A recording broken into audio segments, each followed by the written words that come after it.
Hello everyone. I hope you have gone through my previous two lectures on the topic of thanatology. Now this is the third lecture, and in this lecture we'll be discussing brain death.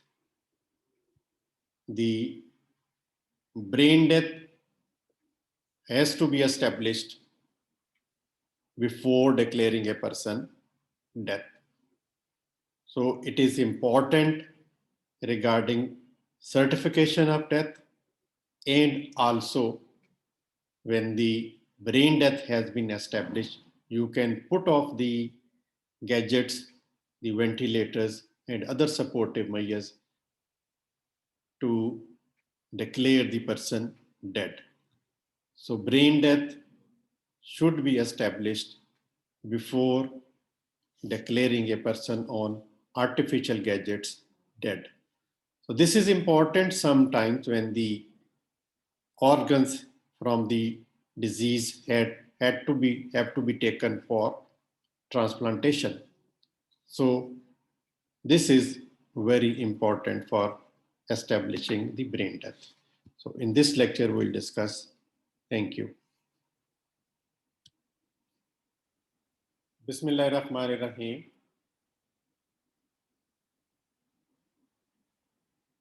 Brain death.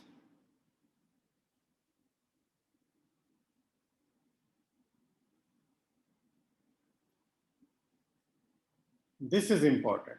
So-called brain death is a vague term.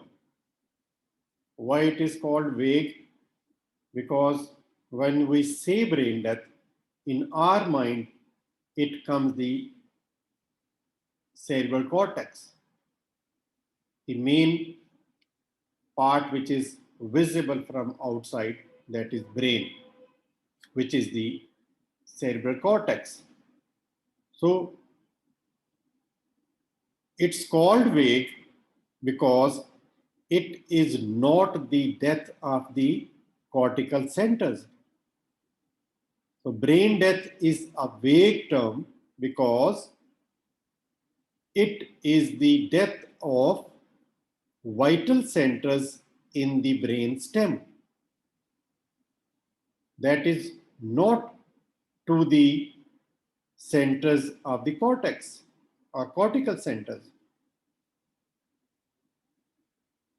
So brain death is not the death of the cortical areas of the brain. This basically refers to the death of those centers in the brainstem which are responsible for maintenance of breathing, blood pressure, and circulation. That means the circulatory system. The two main important centers, center for respiration and center for circulation. So it refers to the death of these two vital centers in the brain stem. That's why it is called a vague term. By saying the word brain death, it comes into mind that it is the death of the cerebral cortex. So these centers which are in the brainstem, the respiratory center and the circulatory center, they are called the vital centers. These are centers which are located in the brainstem. So as the ventilator technology advanced, circulation and respiration could be maintained by means of mechanical respirators. So despite loss of all the brain function, thus have it brought the concept of brain death because there are irreversible loss of brain functioning.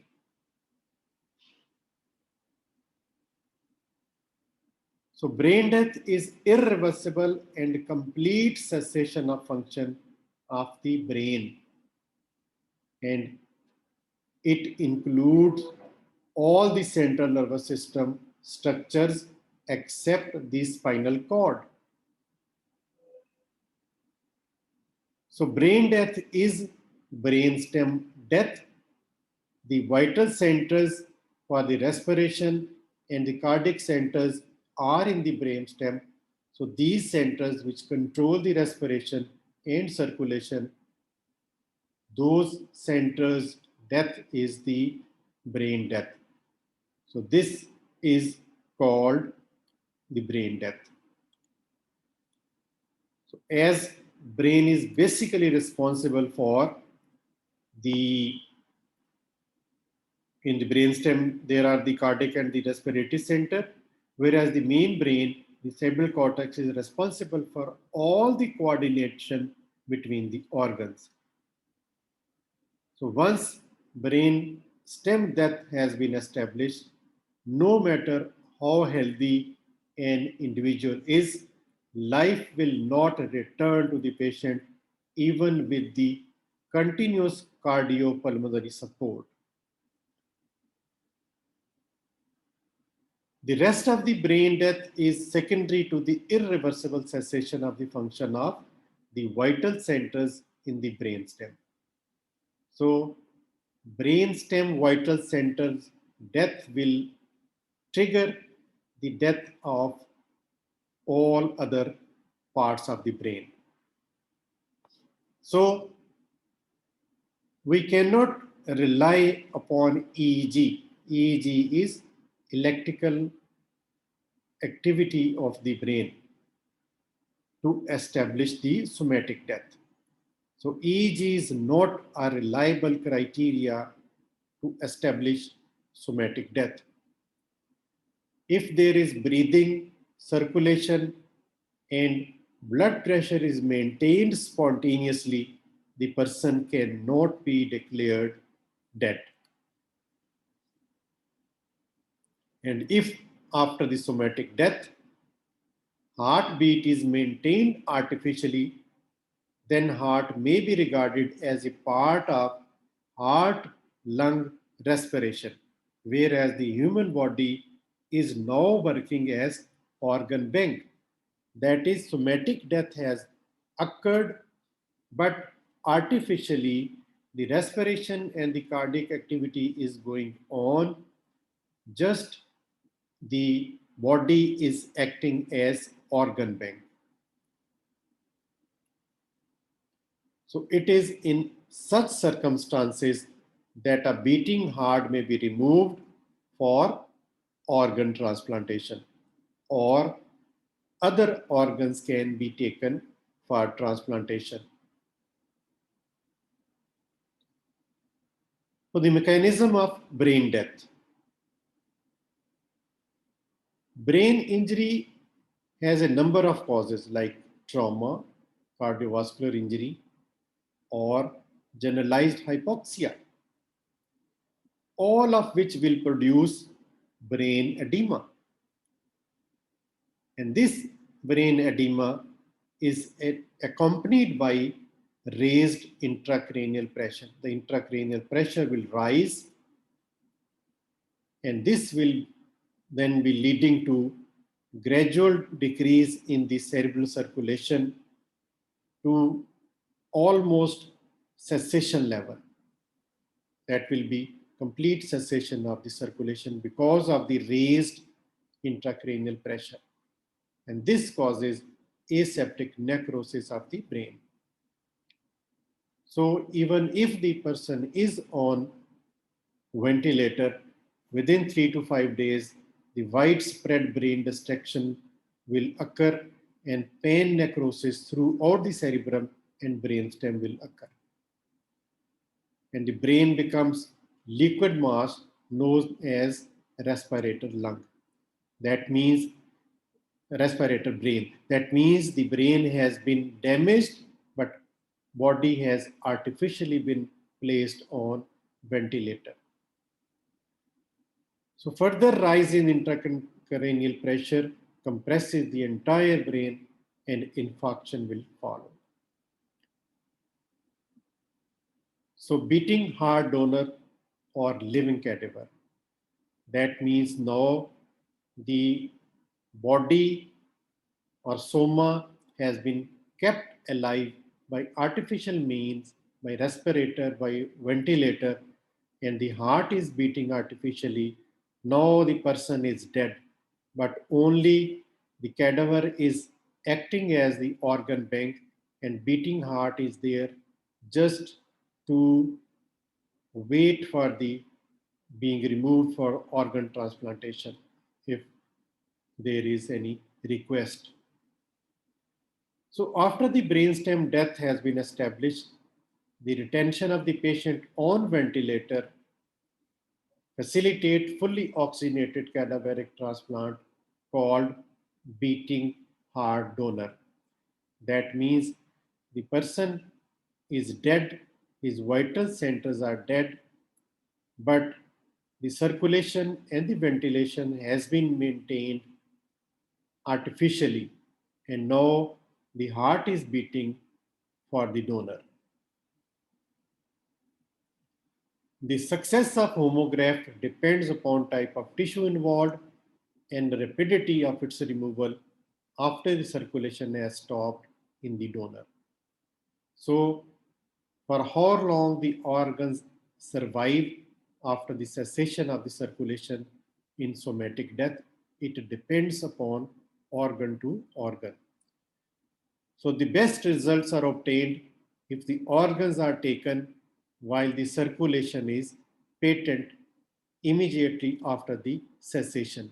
That means the cessation of the vital centers and the circulation is maintained artificially, and then the organ should be removed after the establishment of the brain death.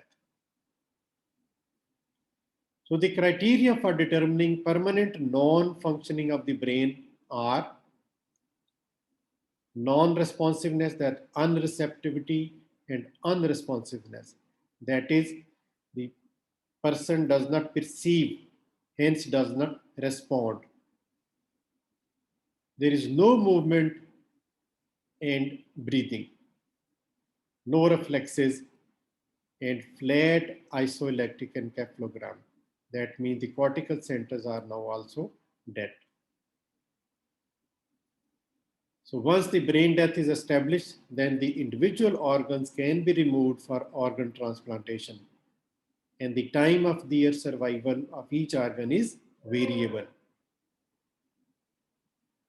For example, the cornea can be removed from the body within 6 hours, skin in 24 hours, bone in 48 hours, kidneys 45 minutes, heart in 1 hour, and the lungs and the liver in 15 minutes. So the survival of each organ after the brainstem death and maintenance of the circulation by artificial means is variable. And you can see the most vulnerable are the lungs and the liver. They should be removed within 15 minutes, and then the heart in 1 hour.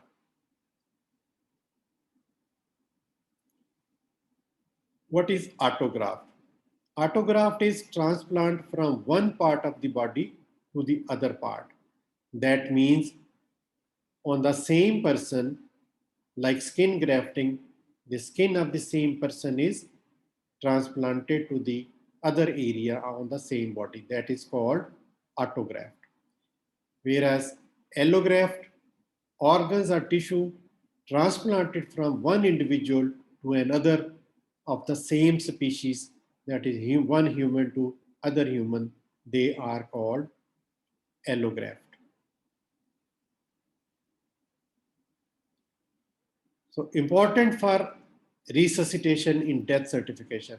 So this is an important point, and I want to highlight it that sometimes the resuscitation should be continued in certain conditions where the person is in suspended animation and not declared dead. And here, these are the situation that where the resuscitatory measure should be continued for as long as half an hour, even in the person is clinically dead. In electric shock, barbiturate poisoning, and drowning.